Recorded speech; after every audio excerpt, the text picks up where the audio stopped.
Assalamualaikum warahmatullahi wabarakatuh. Semoga kita semua dalam keadaan sehat walafiat dan semoga pandemi ini segera berlalu agar kita dapat kembali bertatap muka secara offline, melakukan proses pembelajaran seperti dulu. Perkenalkan, nama saya Kurniasih Bahagiati. Saudara bisa panggil saya Ibu Asih, Ibu Kurniasih, atau beberapa memanggil saya Ibu Bahagia, boleh silahkan. Jadi pada semester ini saya diamanahi untuk mengampu mata kuliah hukum transportasi mulai dari kelas A sampai kelas E termasuk kelas ICP, gitu ya. Dan mata kuliah hukum transportasi ini bebannya 2 SKS dan ditempuh pada semester 5.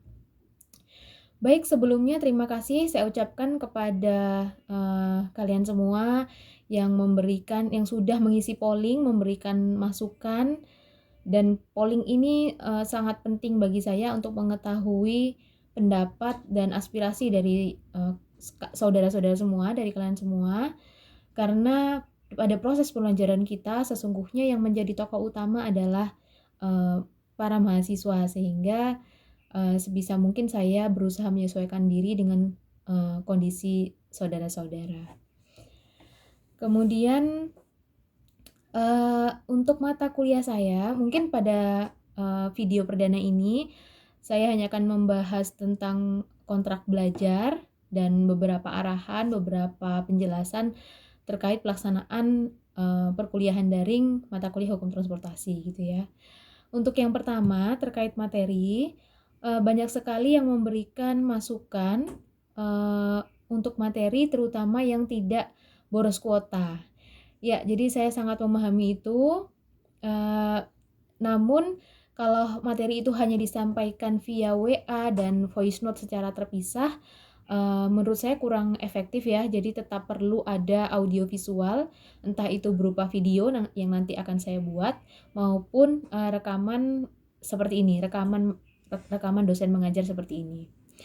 Jadi untuk materi nanti akan selang-seling, tapi mayoritasnya saya akan menggunakan video materi, entah itu saya yang bikin atau rekaman mengajar seperti ini.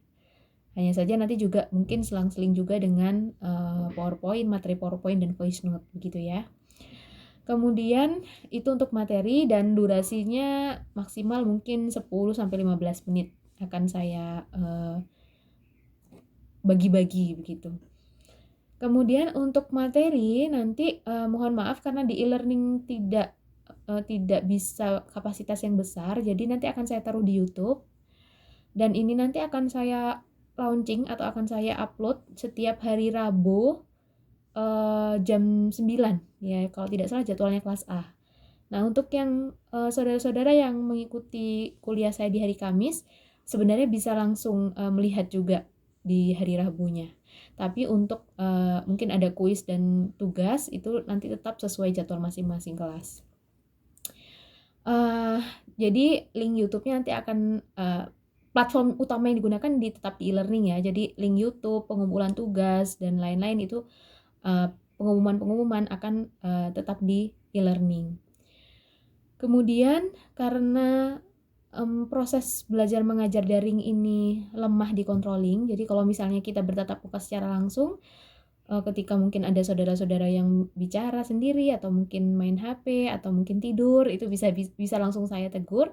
Tapi kalau perkuliahan daring ini memang dituntut untuk belajar mandiri dan sehingga controllingnya dari dosen itu cukup agak lemah, sehingga untuk mata kuliah saya nanti setiap materi atau setiap pertemuan nanti akan ada evaluasi.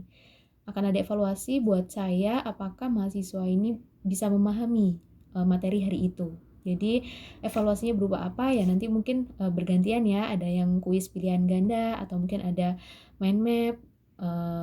Ini tugas-tugas ringan atau kuis-kuis ringan yang setiap pertemuan akan saya berikan dan insya Allah sudah saya perhitungkan tidak memberatkan saudara. Kemudian apabila ada kendala seperti mati lampu, sinyal jelek, dan lain-lain gitu ya, tidak masalah, silahkan saudara-saudara komunikasikan kepada saya via Japri, chat WA mungkin ya. Dan apabila ada pertanyaan, silahkan ditaruh di komen di YouTube atau Japri juga boleh. Kemudian itu yang pertama ya untuk materi. Untuk yang kedua terkait komposisi nilai. Komposisi nilai ini ada kuis. Nah, kuis ini nanti akan saya berikan, yaitu tadi setiap pertemuan, kuis-kuis ringan yang nanti akan nilainya atau hasilnya akan saya rata-ratakan ya. Dan setiap pertemuan, kalau misalnya kita ada 16 pertemuan, ya berarti ada 16 nilai kuis yang nanti akan saya hitung begitu nilainya. Kemudian ada tugas terstruktur 1. Untuk tugas terstruktur 1 saya sampaikan dari sekarang, ini nanti berupa analisa kasus. Jadi mungkin di pertemuan kedua atau ketiga nanti akan saya masukkan tugasnya di e-learning ya. Analisa kasus, kemudian ada beberapa pilihan kasus, silahkan saudara pilih salah satu untuk dibedah menggunakan teori yang sudah didapatkan di hukum transportasi di perkuliahan kita, termasuk juga mungkin peraturan dibedah dengan peraturan perundang-undangannya. Kemudian untuk tugas terstruktur 2, jadi kalau tugas terstruktur 1 jangka waktunya mulai dari pertemuan pertama, mulai dari tugas itu di upload sampai ke UTS. Nah, untuk tugas terstruktur 2 ini jangka waktunya mulai UTS sampai UAS. Nah, ini saya sampaikan juga di depan. Nanti silahkan tugas terstruktur 2 ini adalah jawaban hasil analisis kasus tadi itu saudara presentasikan dengan direkam gitu ya. Jadi ya sebenarnya sudah dikerjakan, hanya saja tinggal dipresentasikan gitu. Kemudian untuk UTS dan UAS biasanya kalau kelas saya biasanya lisan kalau kita tetap muka offline. Kalau sekarang berupa pertanyaan ya, entah itu nanti pilihan ganda maupun esai.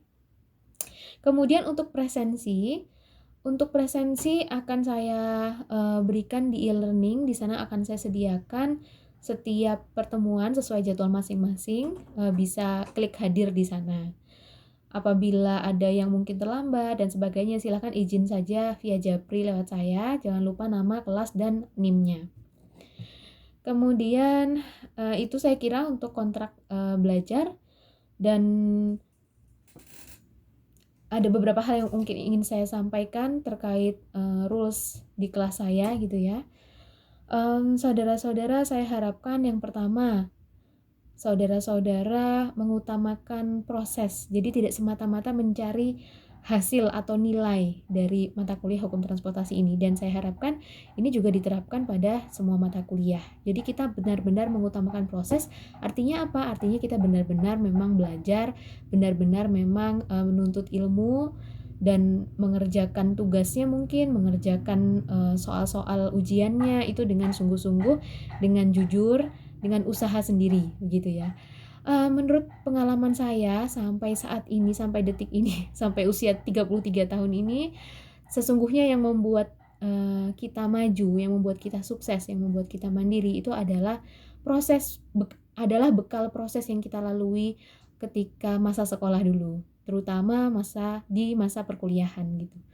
Jadi kalau untuk materi mungkin kita bisa belajar, kalau untuk materi kita bisa lihat kembali di buku, tetapi sesungguhnya bekal yang sesungguhnya adalah life skill yang kita dapatkan ketika kita kuliah ini. Contohnya seperti apa? Contohnya seperti ya saudara berusaha sendiri, saudara pantang menyerah, saudara gigih, kemudian jujur, berakhlak, beradab, beretika begitu. Jadi proses-proses itulah yang mengantarkan saudara kepada kesuksesan gitu ya. Bekerja sama dengan orang, kemudian berkomunikasi gitu ya. Kemudian itu yang pertama. Jadi utamakan proses. Jadi lalui prosesnya, proses belajar ini. Terutama ini ya, kita diuji dalam masa pandemi, sehingga kita mengharuskan kita untuk belajar daring. Nah, ini bagian dari proses juga gitu.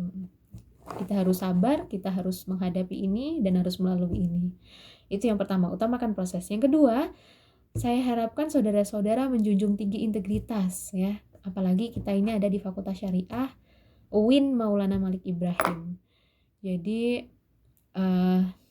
utamakan integritas, jujur, tidak copy paste, tidak plagiat, dan apalagi ini daring, controllingnya juga lemah sehingga bisa saja ada beberapa oknum mahasiswa yang mungkin tinggal nyontek saja atau tinggal copy paste dari teman yang di kelas lain, bisa saja. Tetapi itu yang tidak saya harapkan. Semoga saudara-saudara bisa menjaga amanah ini. Saudara-saudara bisa berproses di mata kuliah hukum transportasi maupun yang lainnya dengan memiliki dan memegang teguh integritas gitu ya. Bertanggung jawab. Dengan adanya polling itu, saudara sudah memilih sendiri, dan saya sudah juga menampung aspirasi saudara, sehingga harapannya saudara juga bertanggung jawab atas pilihan itu dengan berintegritas. Kemudian yang ketiga, tadi yang pertama adalah utamakan proses, tidak semata-mata mencari hasil atau nilai. Yang kedua, junjung tinggi integritas. Yang ketiga, saudara luruskan niat, saudara silahkan untuk menata kembali niatnya, kemudian kembali bersungguh-sungguh dan serius dalam proses perkuliahan ini. Tidak hanya hukum transportasi, tapi semua mata kuliah. Saudara-saudara harus mengingat ada orang tua di rumah, ada guru-guru, ada ustadz mungkin yang sudah banyak berkorban sampai saudara-saudara ada di jenjang ini gitu ya. Mereka membiayai kita, mereka berkorban untuk kita, mereka bekerja untuk kita, atau mungkin yang beasiswa juga saudara-saudara memakai uang beasiswa, uang negara begitu ya. Maka perkuliahan ini harus diselesaikan dengan baik, amanah ini harus diselesaikan dengan baik. Kalau bisa sebaik-baiknya adalah lulus tepat waktu gitu, sehingga pada mata kuliah ini saya berharap semuanya bisa minimal B ya, minimal B. Saya tidak berharap ada yang dapat C atau C+, saya tidak berharap ada yang tidak mengumpulkan tugas atau mungkin tidak mengerjakan kuis atau mungkin juga tidak hadir begitu. Saya berharap semuanya lulus dengan baik dan tidak hanya di mata kuliah saya tentunya, namun di semua mata kuliah gitu. Mungkin itu saja arahan saya di video perdana ini atau di hari pertama ini. Seperti tadi ya, setiap pertemuan akan ada semacam ya evaluasi mungkin ya, sebutlah evaluasi. Maka untuk pertemuan ini bukan evaluasi tetapi mungkin pemanasan agar saudara-saudara memahami secara sekilas dulu tentang hukum transportasi. Jadi silahkan saudara-saudara buat mind map ringkas saja, peta konsep ya, mind map atau peta konsep tentang hukum transportasi, yang mana cabang-cabangnya ada 5. Yang pertama adalah why atau mengapa atau tujuan. Kenapa kita mempelajari hukum transportasi? Untuk apa sih, apa pentingnya hukum transportasi ini? Nah, itu jawab di cabang yang pertama yaitu why. Kemudian cabang yang kedua adalah cabang yang kedua adalah what. What ini apa? Apa saja yang akan kita pelajari di hukum transportasi, atau singkat katanya ruang lingkup hukum transportasi ini kita mempelajari apa saja sih? Ini ada di cabang kedua, silakan saudara uraikan. Kemudian yang ketiga who itu adalah siapa saja atau siapa saja pihak-pihak yang terkait, atau siapa saja sih pelaksana atau mungkin pemegang hak dan kewajiban subjek hukum transportasi ini siapa saja. Kemudian yang keempat when ini kapan akan berlakunya hukum transportasi, atau momen apa, peristiwa apa di mana hukum transportasi itu akan kita pakai gitu ya. Kemudian yang kelima, yang terakhir adalah where itu di mana hukum transportasi ini akan berlaku. Ya tentu saja di Indonesia, di luar negeri. Ini sudah saya kasih tahu jawabannya ya untuk yang where begitu. Jadi saudara-saudara silahkan bikin mind map, silahkan berusaha sendiri, mungkin mau browsing atau mungkin tidak perlu browsing, saudara-saudara sudah bisa memahami secara garis besar kita akan belajar apa di mata kuliah hukum transportasi ini. Begitu ya, silahkan untuk tugasnya dikumpulkan di e-learning. Nanti akan ada kolom e-learning khusus kolom pengumpulan tugas. Begitu saudara-saudara, terima kasih. Selamat belajar, selamat berjuang. Kita hadapi pandemi ini bersama-sama, tetap semangat dan semoga sehat semua. Salam hangat saya untuk keluarga di rumah. Terima kasih. Wassalamualaikum warahmatullahi wabarakatuh.